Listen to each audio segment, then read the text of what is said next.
how the session will work. At first, the candidates will get a series of preset questions that they have been sent previously to familiarise themselves with. After which, we'll open up to the floor and to the comment section for any questions that any of you watching have for the candidates. After which, we get to the exciting part, where the candidates are able to ask other candidates questions based on their manifestos or anything else said today. The candidates will have 1 minute and 30 seconds to answer these questions. If you have any questions, please put your hand up or write a comment if you're watching a live stream, or send them through onto our social media. If you'd like to view candidate manifestos, you can do so on the website at upsu.net/elections. Voting starts on the 20th of March at 9 AM, so once you have watched all the Q&A sessions this week, you'll be ready to cast your vote. You'll be able to place these votes via the UPSU website or one of the polling stations around campus. So let's get started with the introductions. Each candidate will get 2 minutes to introduce themselves to you guys. So let's get started. First up, Kaita. Hello guys. It is working, I guess. Hello guys, my name is Kaitan. I'm a third year student of business and management. I'm business and law deputy representative for 2 years now, and I'm also student representative at the academic council. And I'm running for this position just out of experience and my own beliefs. I want to make our learning better. I see where the faults are, having worked with most faculties for over 2 years now. And I just want to make our learning better. I see a lot of potential in a lot of students that is being unused by a lot of us because we are still being capped at some areas. And I want to enhance those areas to just make our learning better. Yeah, very much. Thank you very much, Kaita. Moving on to Susie. Hi, I'm Susie. I'm currently studying my Masters in Data Analytics. I also did my Bachelor's here as well last year. So within my roles within the union, I have a volunteer role as the Media and Publicity Executive within the Group Exec. So I help groups create events to help manage the UPSU Instagram page. I'm also a student development assistant here for the CCI faculty, so I do a lot of research around different student unions, and I help do SWAIM reports and that as well. So I'm running for this because within my work within the union as student development assistant, I've found that through my research it's really interesting what other student unions are doing and what other universities are doing, and I think there are lots of different ways that we can help enhance our student learning experience by speaking to those guys and communicating and kind of implementing similar things to what they've been doing, but in our own way. Thank you very much. Moving on to Harry. Hi, my name is Josh and I'm a second year English literature student. I'm also president of the Feminist Society here at Portsmouth Uni, and I'm also the creative director of the Sash Pool Short Story Prize, which is a school-wide prize for creative writing. I would say that my manifesto kind of speaks as to why I want to be in this position and why I am running in the first place. The idea of championing students who feel disadvantaged, as somebody who has experienced that myself. Also making sure that we have societies linked to every course and peer support groups within every society and within every course, and also making sure that we have bespoke workshops and networking opportunities tailored to each and every degree. So yeah. Thank you very much, and thank you to the candidates for introducing themselves. We'll move on now to the first segment of tonight, which are preset questions. So getting started with question number 1. What do you think is the biggest challenge faced by students at the moment? And Kaita, if you could start. I would say in general that the biggest challenge the students face now is uncertainty, and that composes of a lot of different smaller problems. That the main one, the current one that is being talked the most about, is obviously the crisis of living costs, which, speaking from my own experience, is really, really bad at the moment. However, I also noticed from a more learning side of things, I noticed that in this year specifically, a lot of feedback and markings at the university have been really dropped in quality. And I think that's the one thing when we're looking at this from a learning and academical point of view that is really bad. And that's also one of the things, the main things that my manifesto is focusing about, and one of the greatest challenges a student can face at the university, that being not really knowing what they did wrong. Yeah, pretty much. Thank you very much. Next up, Susie. Thank you. So I think it is confidence levels, whether it be in terms of the course, whether it be having the confidence to go out and join different societies, or whether that be confidence that students will be employable after they graduate. I think that it's really important that we reward and recognise the different things that students are doing, and to prove to them that they do have the skills that they need to go on and do the things that they want in life. So I think that we kind of need to bolster the students in many different aspects of what we're doing. When I've been doing kind of Swain reports, there have been many different themes, but I think that building up just a general confidence will be such a great way to help students, do that. Fantastic, thank you very much. And last but not least, Josh.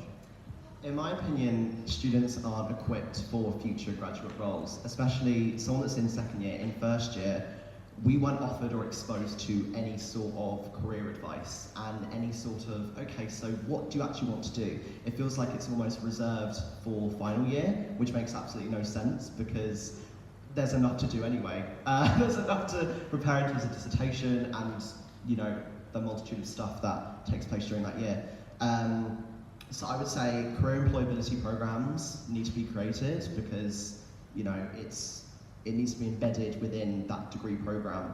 Otherwise, we're not going to be equipped and we're going to leave Portsmouth University with uneasiness, unsure, and instability and lack of the skills that we actually need.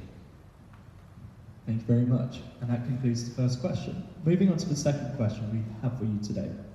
How do you think your manifesto points would improve the learning experience for the students? This time starting with Susie. Yes, so I have 3 manifesto points, one of which is it's kind of introducing giving a free yearly ECF that means that you don't have to provide evidence for it to every single student.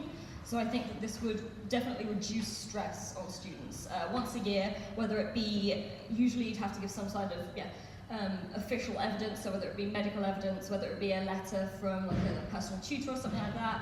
I know that this would significantly reduce stress, both in terms of financially and just mentally and personally. Kind of filling out that entire ECF form can be quite daunting, and paying for like a doctor's note can sometimes be really expensive. Like personally, I've had to get like 2 or 3 of them over the last few years, and that's like over £100. That's quite a cost to a student. And then within the kind of skills award as my second point, rewarding and recognising those achievements that students have is really important. So I think that would be one of the main things. And then my last one is an assessment overhaul. So kind of making sure that students have those different opportunities so that they don't just do one big coursework that's worth 100% of the grade. We should be able to split and they have multiple chances to kind of prove that they deserve a good grade. Thank you very much, Susie. Now, Josh. So rather when I was preparing for this question, rather than just give you some general summary and brief overview without going into any detail, I actually want to apply one of my manifesto points. And one of that would be to introduce peer support groups and academic societies across all degrees. Students' learning experience should not be limited to written messages on social media that says, "We are here for you, we support you, don't worry." That's redundant, that's trivial. When actually I've spoken to some of my friends and fellow students who feel like there is no official place to go for regular meetings, for regular study groups linked to their course. They might be friends with a few of their course mates, but actually they're not really getting that support that they need, and support begins with your peers. For instance, Politics Society does bi-weekly study sessions, which even if they are optional, allow students to have a place to go at a regular day and time should they need it. But there are some societies who are meant to be linked to a course and yet aren't doing course-specific meetings and events that actually benefit the education and the learning experience of students. So I think it's important to implement a framework that academic societies need to follow and stick to ensure that no course mate is left behind. And succeeding at your studies should not feel like you have to traverse this complex battleground, almost. And because this all leads back to the experience of studying and my manifesto as well. Fantastic, thank you very much. And finally, Karen. Well, coming back to my introduction and the first question that was the biggest challenge, I think marking is one of the biggest problems we're currently facing. There's also part of one of the feud with university, that being one of the markings being completely obsolete and too harsh. And I think this is one of the main things, and biggest parts of university and learning in general, that being feedback. We hear all over it during workplaces, during courses, during some seminars, leadership seminars, etc., etc., etc. And I think without that feedback, without proper, good quality feedback, how are we supposed to improve? We're paying over £9,000 for this university, so at the least we could expect is some good quality so we could actually learn. Furthermore, I think that a lot of students don't have, I know a lot of students don't have access to the basic software they have, that being, for example, there was a petition back in October to give access for design students to the basic software they need, and university doesn't provide that. And we pay over £9,000 for that. I don't understand why and how it is not given to us. And I think that is also one of the main things and gripes I have with university. They earn a lot of money. And we are, especially with the cost of living crisis, we don't have that much money to spare to pay £60 for yearly access to our software we might need for our course, which cripples our learning in general. So I think those are the two main things I think improve most our learning here. Thank you very much, guys. Moving on to our third question. What one thing would you most like to achieve or change this year if you were elected as a learning experience officer, starting with Josh this time? Okay, I would want to work with faculties, schools and course leads to ensure that appropriate skills and graduate resources are embedded and thus acquired from the very beginning and continuing throughout a student's degree. What this means is that a student's learning experience is tarnished by optional extras for their degree. Something that's probably really beneficial, like a course networking event, which there isn't a lot of anyway, is sent in the form of a lengthy email with this horrible system to navigate. We have to navigate our inbox, reading all these lengthy emails when our inbox is clogged anyway about experiences and networking events that aren't even on campus, that are by an external company, you need to travel to, there's no reimbursement for that. So, as I mentioned, these skills and resources that we need to be equipped with needs to be embedded. Transferable skills should not be a 10-minute online course. It needs to be personalised and engaging and tailored to the course within actual modules. That would be my first priority if I were to be elected. Fantastic, thank you. Moving on to Kath. Well, coming back to the point I said before, that being access to software, I think this is the main thing I would want to focus on. Even if it's one course and 5 people that don't have access to this course, which I know is more than that. However, the point being, even it's ridiculous that we don't have access to that, and I think this is the main thing. I know this is the main thing I will focus on. Even putting 5 computers on like faculty on in the library, I think it will already be a success, especially with university not being so fond of giving us actually the money and resources. So I know it will be a tough battle. I know it will be hard, it will be long and grueling most likely. However, this is the main thing I want to provide with all the students that will need it, that being access to software we actually need. Thank you very much. Finally, Susie. Yeah, so my third point is an assessment overhaul, and part of that is to make sure that there aren't any modules with 100% of the coursework just being based on that. But the second part is to create a feedback framework. So similar to what Rajatan said, we would make sure that the standard of feedback is high when it comes to student feedback. So I've been part of rapid response groups within the union to deal with. We've had like student surveys and we've had feedback from that to say that they would really like more when it comes to their feedback. They would like just more in terms of quality and in terms of quantity. So I know that personally, recently I had a big long report. It was over 4,000 words and lots of coding, and I got 3 sentences back.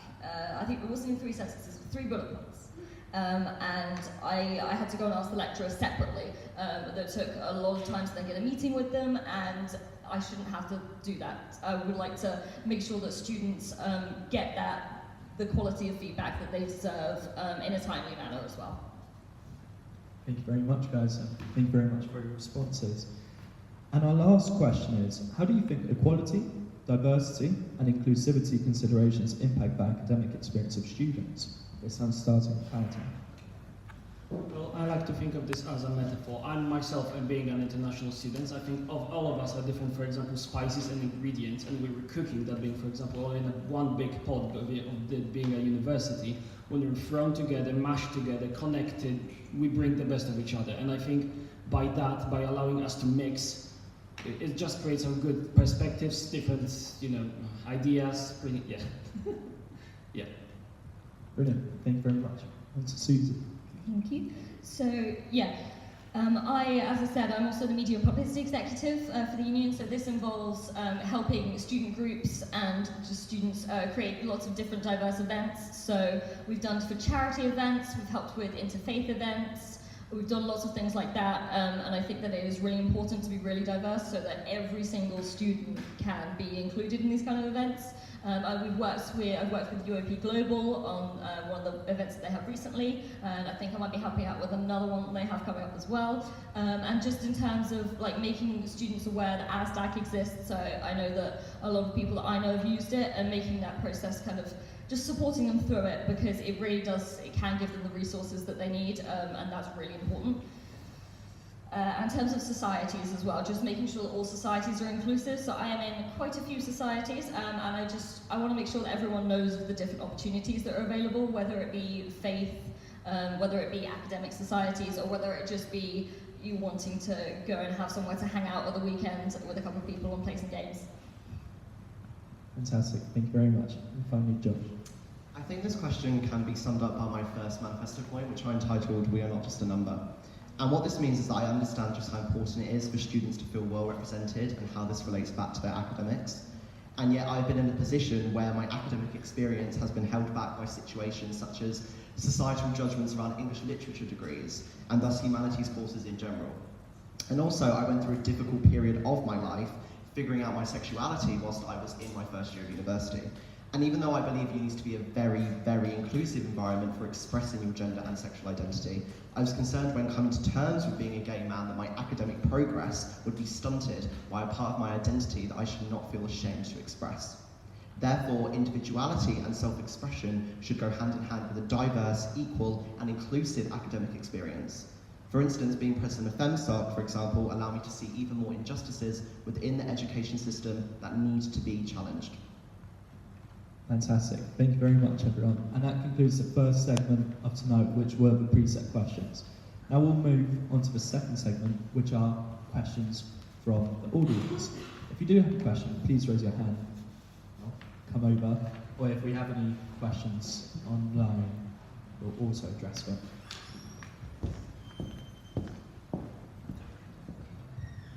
Hello.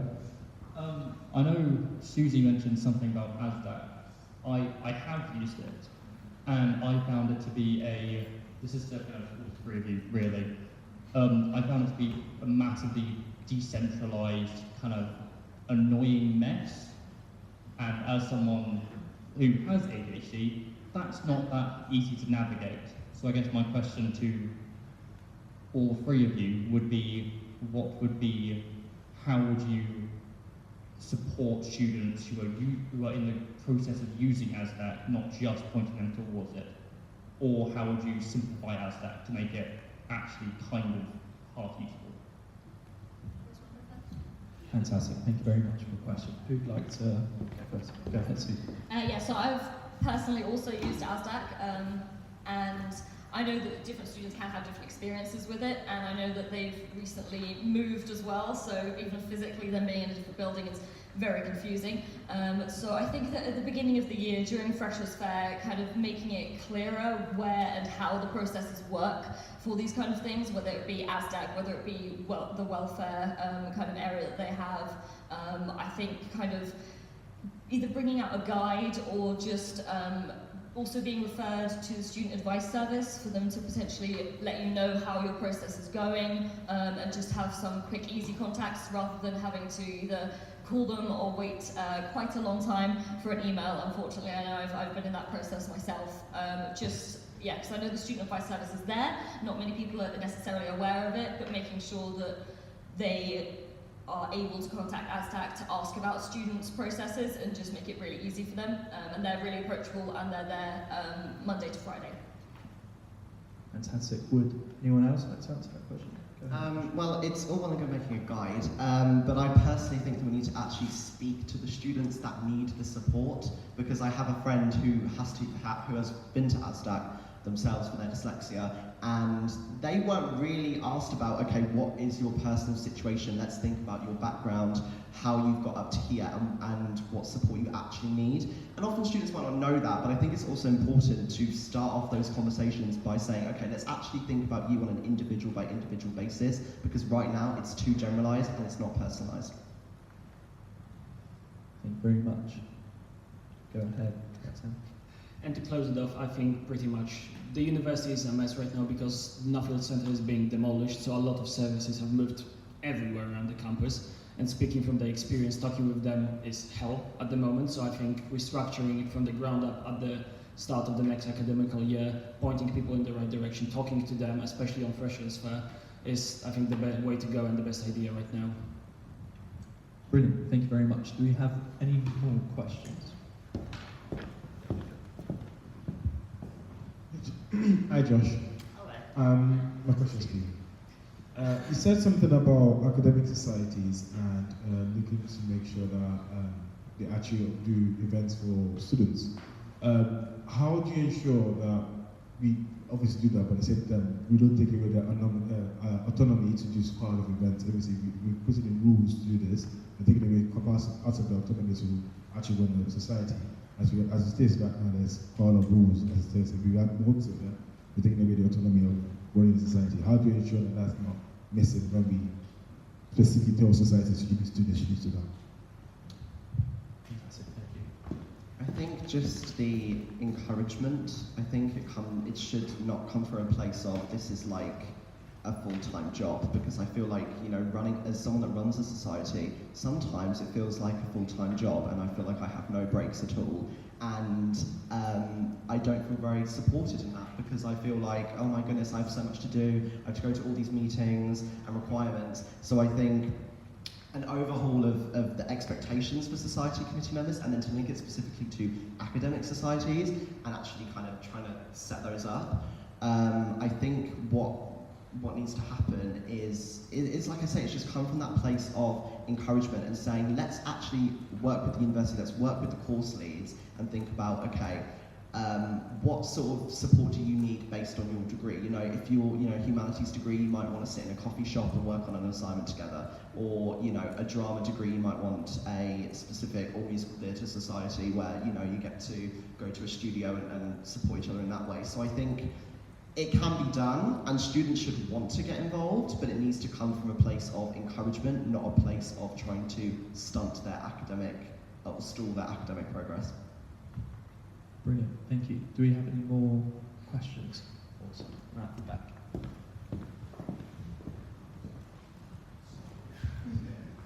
Hi, this question is for everyone. I was just obviously looking into like the context of your role as learning experience officer. I think one of the things that's very central to your role is employability. Obviously, you know, there is a lot of like things around with students having issues with being employable, the skills and all of those things. I think there are two links to my questions. The first link being that how do you actually proactively engage or what kind of work would you do around employability in support for the students? And secondly, obviously, I think our university is such a community-based university, which means that we often do a lot of things with the community outside of the universities. How would you look to engage, you know, organizations outside of Portsmouth University to actually encourage even more employability opportunity for our students? Thank you. Thank you very much. Who would like to go first? Go ahead. Firstly, you expose it, and you embed it. You expose it from the onset. You don't just come to university saying, okay, let's start the degree, and then not mention anything about careers for a year, and then just be given something to do, you know, come final year or in the middle of second year. Like, we had no support in first year, and we had what they call a Target Connect program, where it was in second year, and it was 3 workshops. It wasn't even a workshop, we sat in a lecture theatre, and we got screamed at, you're failing, you suck, you can't write a CV, good luck. And that was the first session. And I think it speaks volumes when the fire alarm went off during that session, and we went from 250 people to about 40. People did not return. So it needs to be embedded from the onset, and it needs to be embedded throughout. It doesn't need to be some optional thing that we might advertise you could do alongside it. Put it into an actual module. put it into the actual degree. Don't be like, this is an extra thing that we might do for you. And in terms of communities, I think that comes back to making those connections early, reaching out. You know, we have national and local organisations that we are in contact with. I obviously know from a FemSoc perspective, that it's not completely linked to careers, but just the idea of there are connections out there. So I think just actually, you know, either going to them in person, setting up actual meetings, and establishing that contact from the outset. Fantastic. Would you? Yeah. That's good. Thanks.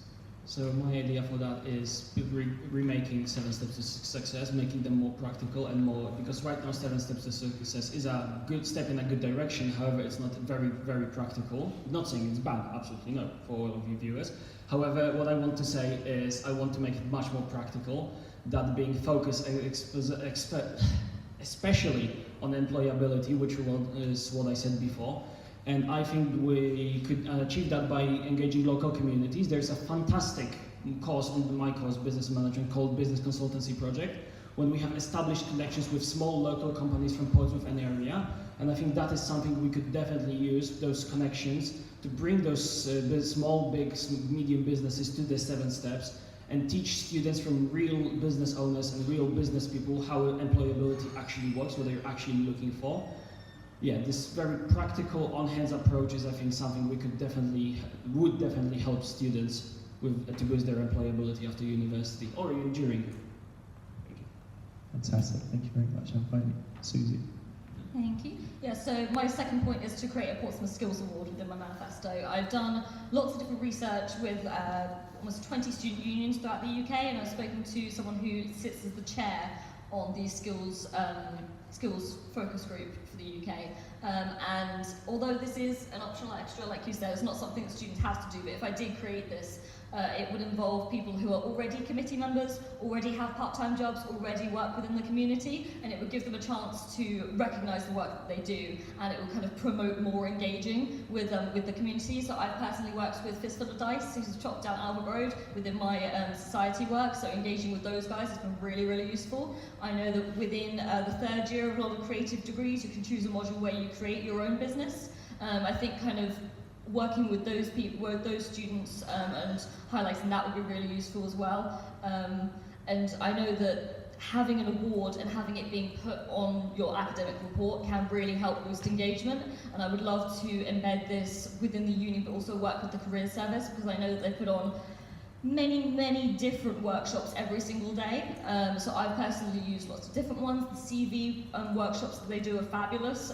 So I think kind of, yeah, within 7 Steps to Success, I would like to, like similar to you, kind of reshape it. It is good and it's been a great pilot this year, but I think we need to change it a little bit to kind of boost the employability of it and to embed swaying reports within this as well. Fantastic. Thank you very much for the question and the answers. We've got another question.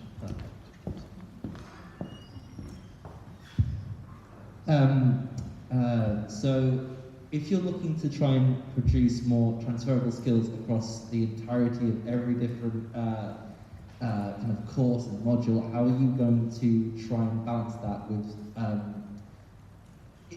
my question is, how would you try and balance that with very specific course skills that are required for, say, your future work? For example, I'm in geology and I have to use GIS tools, which is very specific to my course that I wouldn't expect someone in biology to need to acquire. So my question is, if you're going to try and push these modules, which are more general skills, how would you try and balance that?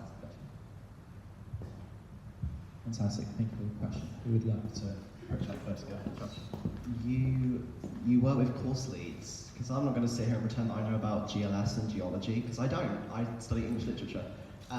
So you have to start with them. They're the first point of contact, and think about, okay, let's make a list of course-specific skills and then transferable skills that come from your course. And then to find that balance, we have to think about what is more significant to the student by speaking to the student and say, okay, so we're teaching you these skills, okay, let's then now expose you to potential careers And now let's think about what skills that may be transferable, may be course specific, that you need to actually learn, okay, and actually focus on that with them. And that's about finding that balance, because I'm not going to sit here and say, so I'm going to go across every single degree program and change it and add another module, it's going to be great, look at me, because that's not feasible. So we need to start from the beginning with the course leads, and we need to actually think about, okay, how much, what is that weighting? 80%, 20%, 60-40? Start with the course leads, speak to them first. Awesome, thank you. Who would like to go next? Is it to all of us or just to you? Oh, you can tell. Yeah, so, yeah, I know that capacity-wise, personally in my degree, I know that a lot of the people on my course are international students and are mature students, so I know they have children, a lot of them actually have full-time jobs as well. So I would continue with my idea for a Portsmouth Award, but I wouldn't make it mandatory for anyone to do anything else, because I know that they have come to this university to study that degree, and when it comes to postgraduate students, a lot of the people are just doing this to excel in their career that they already actually have. So I think that it does need to be a slight thing for the students to go that tiny bit extra mile, and I know that the careers service already do a lot of work on these kind of things, and it's just kind of prompting students to do it. But I know that, for example, one of my friends is in pharmacy. I've seen her timetable and it's hectic. If I try to add anything else into that, and she already has a part-time job, I think that it would just be way too overwhelming for her. So I know that she is competent enough to, when she has time to pursue these things by herself, I wouldn't want to overload her, because I know that personally I wouldn't have the capacity to add another module to my current workload. Thank you very much. And finally, Curtin. Yeah, pretty much. I think that transferable skills are very variable depending on what line of work are you actually wanting to work in. For example, in business, transferable skills are really important because business in general, well, is very general. So I think that in this talking with employabilities in the 7 steps, I think this is the, for example, if you want to do geology, would probably, if you could talk to someone that's actually working in geology field, and they would, for example, guide you, help you to achieve the skills you actually need. Because in geology, you will not need, for example, how to sell rocks. That's not something you would need. That's something I would need in sales environment. So I think transferable skills are important. However, that's not I don't think that should be the main focus. It's rather, especially in the current job market, it should be specialization in each field you actually want to pursue. And if you're not sure which field you want to pursue, then obviously go for it. However, I also strongly believe that those things should be voluntary. They shouldn't, as been said before, timetables are hectic. There's a lot of people who don't have much free time. So, and it's university, it's not like it's primary school before. We are here for you, obviously, however, and we will market every single thing that is available for you, but it must be your choice to actually go there and access the help you are provided with. Thank you. Thank you very much. Thank you for the question and the answers. Do we have any more questions? Awesome.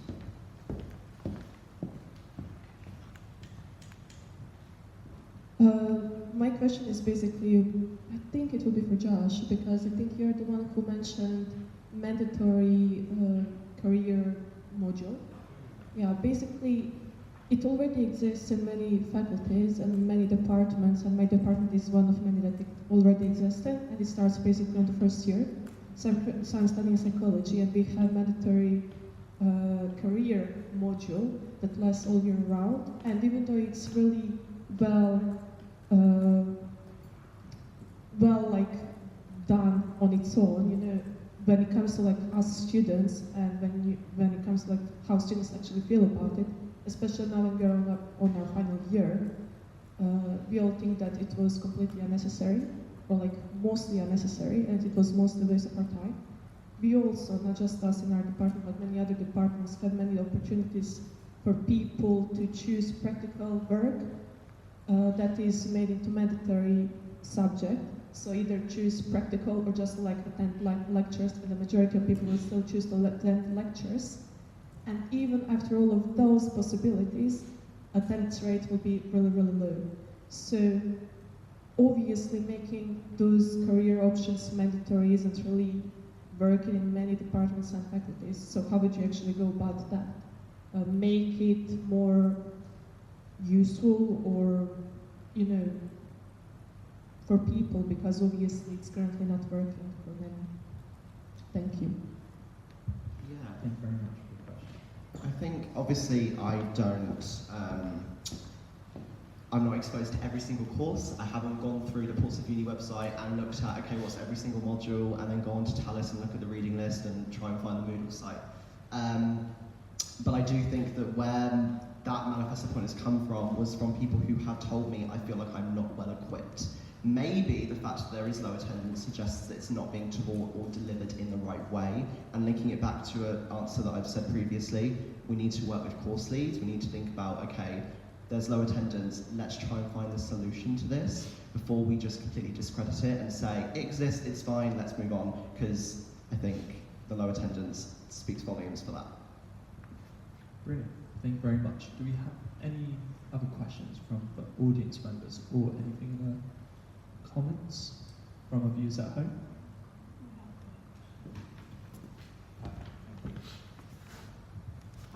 Yeah, so this question was submitted to us online earlier, so the question is for everyone, and it's what's the least realistic part of your manifesto, and why do you think that you'll be able to achieve it? I think, speaking realistically, the least probable or the hardest one to introduce is actually going to be the marking assessment remake, because teachers are not easy to talk to, especially some of them are especially hard to talk to, and a lot of them might be saying, oh, you don't know what you're actually talking about, you're just a student, I know what I'm doing, which obviously, how are you going to argue with that? It's going to be really hard to actually convince some of those teachers to see that what they're doing, and for example, posing 3 question marks as feedback, I don't know who did it, but I'll find you, is not good. And this is something that needs to be brought up not only by whoever is going to be chosen as learning experience officer, but also by all students as well, because this is an important matter. However, it's not going to be easy without student support and without constant pressure at the university, because those people do not break easily. Thank you very much. Who would like to address Josh? My second manifesto point is entitled To Learn is to Become, and part of that within that manifesto point is talking about cultural relevancy across all degrees and making sure modules link back to the wider world. I think this would be something that is, beneficial, but I also think it will be difficult, because that comes back to refining and redefining course modules and entire degree programs, and that is no easy feat. But I would say that, as they've done maybe in like 7 Steps to Success, they trialed it in different schools, they tried different things, they piloted things. So I think start small, expand on it. Fantastic. Right, Susie. For mine, I think that it would be part of my assessment overhaul. Obviously, with the quality of feedback, it is really hard to engage with lecturers, let alone just about every lecturer to ask about feedback. But I think personally, it will be looking at every single module and making sure that it doesn't just have one piece of coursework. So I would like to go through every single degree, postgraduate degree, every single course that basically the university offers, and make sure that students have multiple chances to show their best work. And I think that this will be highly time-consuming, but very worth it in the end, because having just one large amount of work, I've heard student feedback through course reps and things like that. It's very much not a positive feedback that we get from them when they speak about having to do such a large amount of work that's worth their entire grade. So I think it's important to do, but it will be very time consuming, which I understand, but hopefully look forward to. Fantastic. Thank you very much. Do we have any more questions from the audience members or anything posted online? If not, thank you very much, guys. That was great, and that concludes the second segment of tonight. Now, I would like to open this opportunity to the candidates to ask other candidates any questions in regards to their manifesto points or anything that's been mentioned tonight. Kaita, if you would start us off. I have a question to Susie. That being, with the unlimited yearly EFC, aren't you afraid that some students are going to exploit it to their own benefit? Because there's a lot of students that are not as hardworking as us, obviously. So aren't you, and if so, how are you going to prevent it? Oh, yeah. So it wouldn't be unlimited, it would be 1 ECF per student per year. which is, yeah, it is also currently also being used at several different universities throughout the UK already. And I've actually spoken to students, and I've spoken to some of those universities, and I would obviously like to do more research into how exactly they do it and the process of how they implement it and how they regulate it. Because yes, I do appreciate that someone could just say, oh, I need an ECF for this, but I've just been drinking and going out a bit too much, and therefore I need a bit more time. Whereas someone else might be using it because they can't afford to spend £40 to get a medical letter. It's just that it's giving them the chance, and if they waste that chance and then they need that chance later, that will be unfortunately their fault that they've used it in a time when they didn't need it. And if they never use it, that's great. That means they never needed that extra time. But if it comes to third year and they're really stressed or they have a family emergency, I just want to give them that chance. Obviously, I'm placing that responsibility in students' hands, and that is up to them ultimately, but it is something that I would like to offer to them because I know that it has been useful at other universities. Fantastic, thank you very much. Does anyone else have any other questions? Go ahead, Josh. Question for you first. I'm on your Instagram, and you describe in your manifesto that the 7 Steps to Success program needs to be, quote, harder and longer.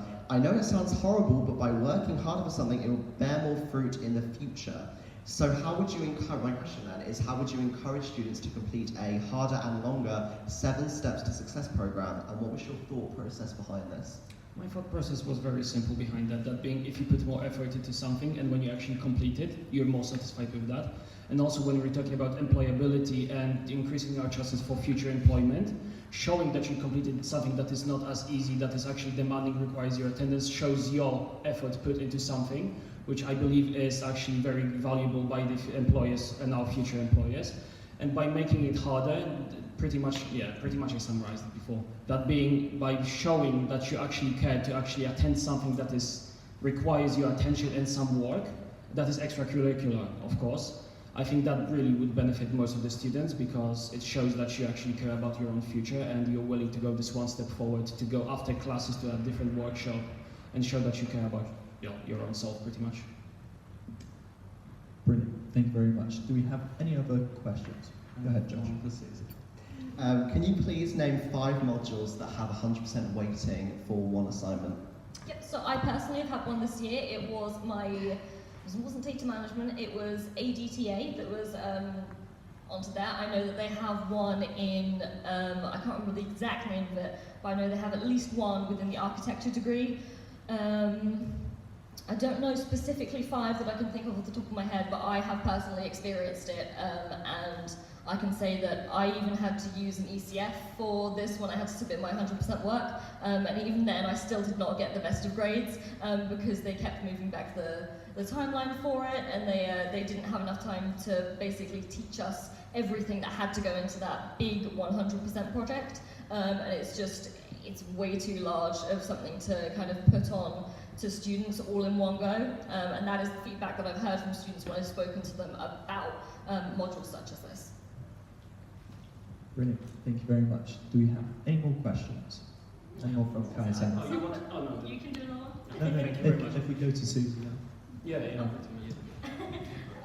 So my question to you was about,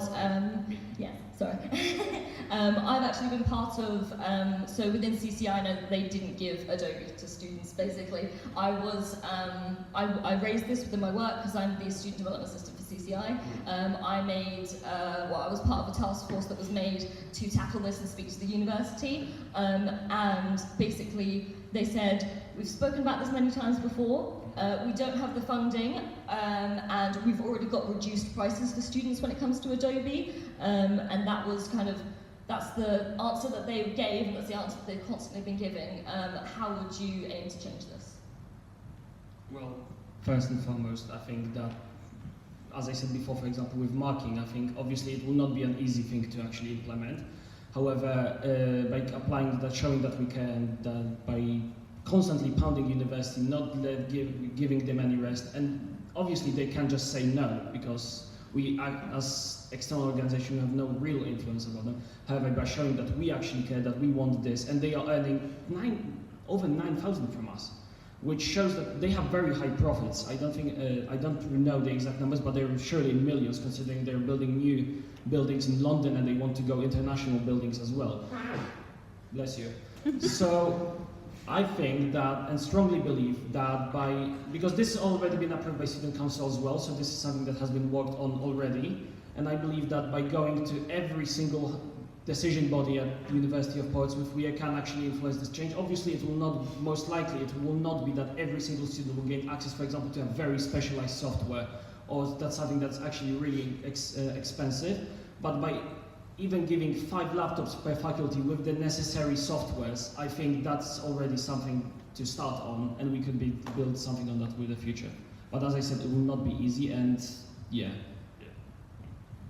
Brilliant. Thank you very much. I think you had a question. Yeah, I had a question to Josh, that being about mandatory career modules, if I understood you correctly. So if you wanted to implement that, as someone in the audience already said, obviously in third year, for example, there's not a lot of time because you have your dissertation, you have your project, blah, blah, blah. So how would you plan to actually implement those on mandatory career subjects? And if so, would you plan to, for example, do assessment, and how would you weigh their value in that? If, for example, if you didn't want to do any assessments, or what's your general idea on those mandatory career modules? You embed it early.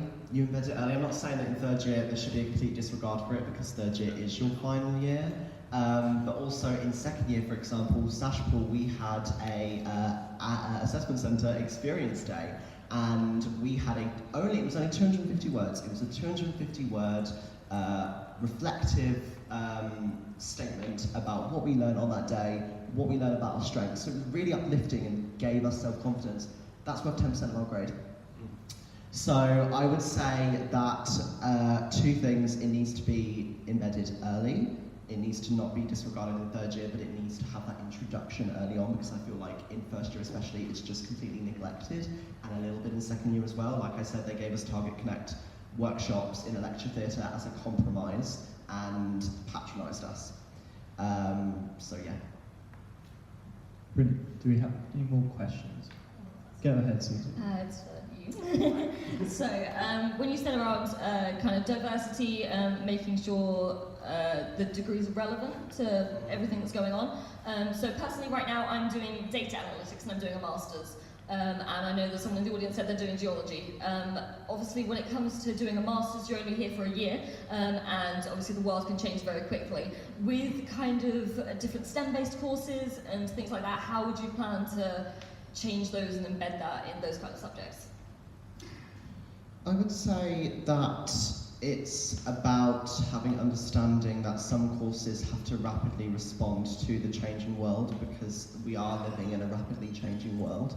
Obviously, it's more difficult to then say, okay, we're just going to change the module, this is cancelled, but I think understanding that if we're making it more relevant, then maybe, because if in the summer, when we're going through that period of deciding what modules we keep, what modules we get rid of, that is then the time to then apply that and implement that and think about that cultural relevancy. So not to suggest that there should be a year backlog, but I think that's the first logical step to achieving cultural relevancy across all degree programs. Fantastic. Thank you for the question and the answer. Do we have any more questions? Go ahead. Let's go with one more. I had a question. Why create another Portsmouth Skills Award that isn't ingrained in degree programs? Can you elaborate on your decision for including this in your manifesto? And would you want this in addition to 7 steps? Would you want to get rid of 7 steps? Or would you want to redefine 7 steps for what you want to achieve? Yeah, so I've been kind of researching into what Jade has done when she created 7 steps over the past 2 years, which I think is really great.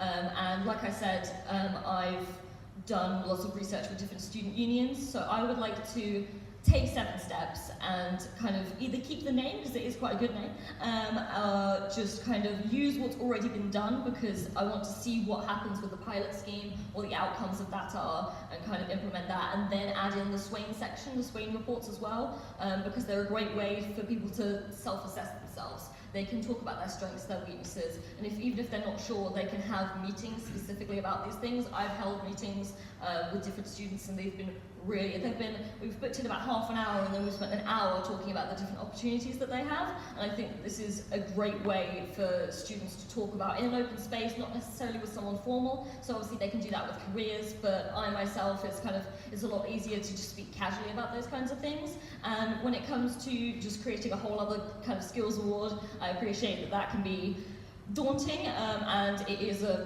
whole process, but I think that if we work with the careers service and get it to be put on students' academic reports, that can be an extra thing to boost their employability, and kind of taking the things that we already do that, as we said, maybe aren't the best marketed or are kind of scattered, and kind of consolidating them into something that employers will be able to see, employers will hopefully recognise after it has a few years going on, and hopefully that will be really useful.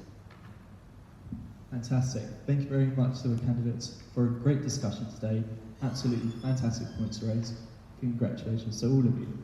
So I'm afraid that's all we have time for today. We're going to have to wrap things up. Thank you very much for everyone attending and watching at home. And if you do think of any more questions that you do have, whether you're joining us here or at home, please comment down below, and the candidates will get to see these questions. Again, if you would like to ask them in person, you can see the candidates next Wednesday at the elections fair in the Union building, where you can ask them about manifesto or anything they said tonight. Once again, we would like to remind you that voting is taking place next week. Voting starts at 9 AM on Monday, the 20th of March, and closes at 1 PM on Friday, which is the 24th of March. There are lots of prizes up for grabs when you take part in voting, and it's an amazing opportunity to have your say in who represents you next year. Thank you again for watching, and please join us tomorrow for the Welfare Officer Q&A, and we'll see you next week for voting. Thank you very much to everyone here and to the candidates. Thank you.